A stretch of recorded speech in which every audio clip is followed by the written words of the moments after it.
you never that's know fun. which one's gonna hit. Have you guys ever been put in like a specifically sketchy situation, like just with like traveling everywhere, being like, you know, just like a really just sketchy, like this does not feel right situation? Absolutely. Yeah.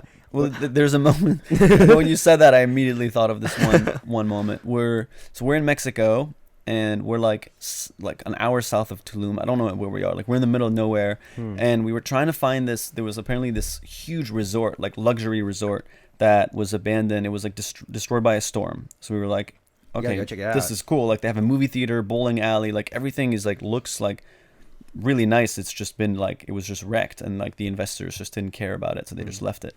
So we're looking for this place, and we see it on Google Maps, and we feel like we're close, but there's like this kind of weird like little dirt road that leads down to it, and a gate, and like dogs barking, and we're like, this is weird. And then there's a really friendly dude that like waves at us and like opens the gate, and he's like, what are you looking for? And we're like, we're looking for a resort. He's like, what? There's no resort here. And we're like, it literally, I mean, we're looking at Google Maps, like it should be down there. And he's just like, no, I mean, you can go look. And then we go down and we walk down, like we're like, it's pretty much like jungle at this point, just walking down like this dirt road. And we're walking 30 minutes through, we arrive. And then we see there's like barbed wire now all of a sudden. So there's like a gated thing. And we're like, okay, this is kind of weird, but there's an opening. So we start walking down, and there's like 4 to 6 guys, like black tank tops with, a couple of them have machetes, a couple have shotguns, and like black Dobermans that just look like terrifying. Like they will freaking eat you. And the guy with the shotgun starts running to this tarped little wooden like hut, I guess. Yeah. Wonder what was happening. I mean, I have no idea. We still have like no idea what we're doing. Sounds like a narco type situation. I mean, like, a part of us were like, okay, we don't want to be stereotypical or like judgmental here. So Amar, like, they're holding a machine gun. Yeah, I mean, we're also like, what could this? It's their private property. I don't know. You know? Like, I don't know what the rules are in Mexico. Yeah, so we're there, and then we're realizing like, okay, we have to pull a crazy card here. And Amar just goes, "Hola, la playa." He just pretends like he's looking for the beach, and they're like, "La playa." And they're like, "What?" And like he almost like hides his machete. He's like, not here, like go back, you know. And then we're like, oh, okay, and we act like we were just lost tourists, and they were like almost as scared as we were. They were looking at us like, what, how did you guys get here?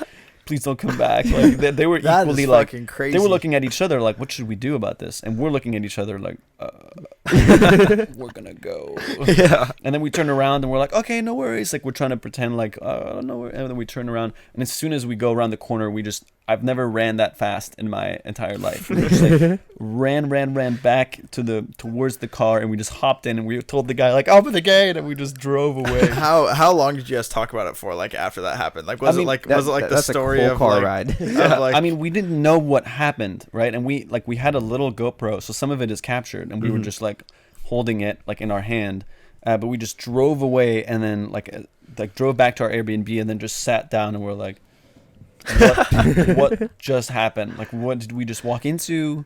Like, we had no idea, but it definitely felt like one of the sketchier like situations we've ever been in. Yeah, that's one of those crazy. Where it's totally out of your control. You're stepping into someone else's property, and you're in Mexico in the middle of a jungle. Like, clearly they were not expecting visitors. It was just like, okay, this was holding a shotgun. Yeah, like right in front of you. Yeah, no, yeah. And you were probably unarmed or nothing. But yeah, you guys booked it. Yeah, we were definitely led to a lot of existential questions after of like, what are we doing, and when should we like know where to draw the line of like, okay, we're seeking discomfort, we're going on an adventure, but we're also putting ourselves in situations that could be regrettable. So it was just kind of like a moment of, okay, I think the next day we were leaving Mexico anyways, but it was still like just a scary, I guess, interaction. Yeah. What would you say is so like I guess the opposite of that? What would you say is like the coolest thing that you personally have done, like with Yes Theory? There's a lot of I'm very grateful that like a lot of people ask us that, and I get to answer something different every time because there's so many moments. But what's right behind you is we had challenged Will Smith to bungee jump out of a helicopter. Oh yes. I didn't even see the bungee. Yeah, wow. So that's Amar. That's a screenshot of the video that we've like and kind he, of developed. He fell like back. He fell backwards. So that's Amar in the sky right there. And in that moment, I'm standing next to Will Smith and his entire family. Yeah. Like this whole huge crew of like 200 people. My parents are there. Our team is there.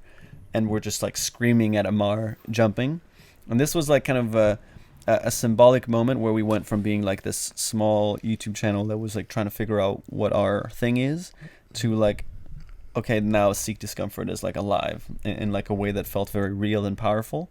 And just seeing Amar, like Amar literally comes from a small village in Egypt. So to see him like bungee jump in this moment, and we're like with Will Smith, everything was just so surreal and bizarre, that it was definitely one of the just crazier experiences I've ever How'd you guys had. even set this up? Like, is there a bungee jumping company that does out of helicopters? Well, I remember Will Smith for a while he would do a lot of great like YouTube stuff. So he was basically like, what happened was he'd started his YouTube channel at the beginning of the year, and he was talking a lot about fear and his experience skydiving and doing all this stuff. And then we realized basically there was a period of time where he just started, and we had like maybe 100,000 subscribers more than him or something like that. And we were like, okay, if we challenge him, we still aren't like too small to like not be worth responding to at least. So we decided to challenge him publicly on YouTube. And then he ended up accepting, and the whole thing like became kind of like a YouTube back and forth between us. But the funny thing is, when we challenged him, we hadn't looked into how to do it or how safe it was. And we found out a couple of months later, I don't know, we've never said this, but we found out there was like this big like kind of Fear Factor type of show that had tried to do this, and the person died.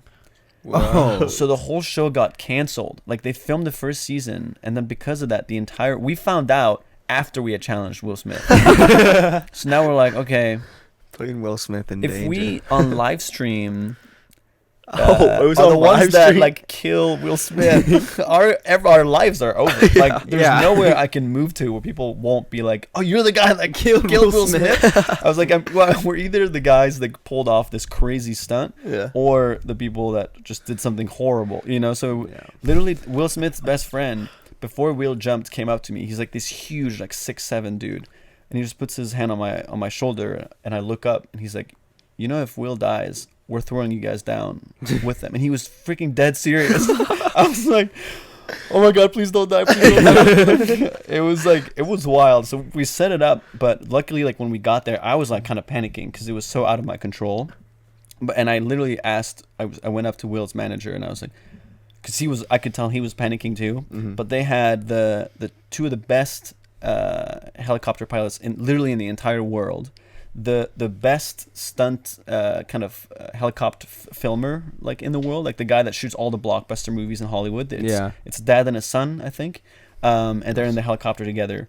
They had like a bunch of Navy SEAL survival crew. They had the most expensive stunt crew in all of Hollywood was there. There was like 30 of them that organized everything. They did test jumps before. They did dummy jump. Will Smith had a stunt double that did the jump before. Like they like tested everything. And the more I was there, the more I was like, okay, yeah, they're really making sure this is gonna be good. But man, it was like the setup. Like nobody does this. Like you can't pay really to go somewhere and just do this. Like it's like bungee jump off a helicopter into a great. Yeah. They don't offer that on Groupon. Yeah, they don't. They definitely don't. You definitely don't. And that's how we knew we would get Will Smith, right? We're like, you can't offer him to do something that he can just do on his own, probably 10 times better. Like you have to challenge him to do something outrageous. Yeah.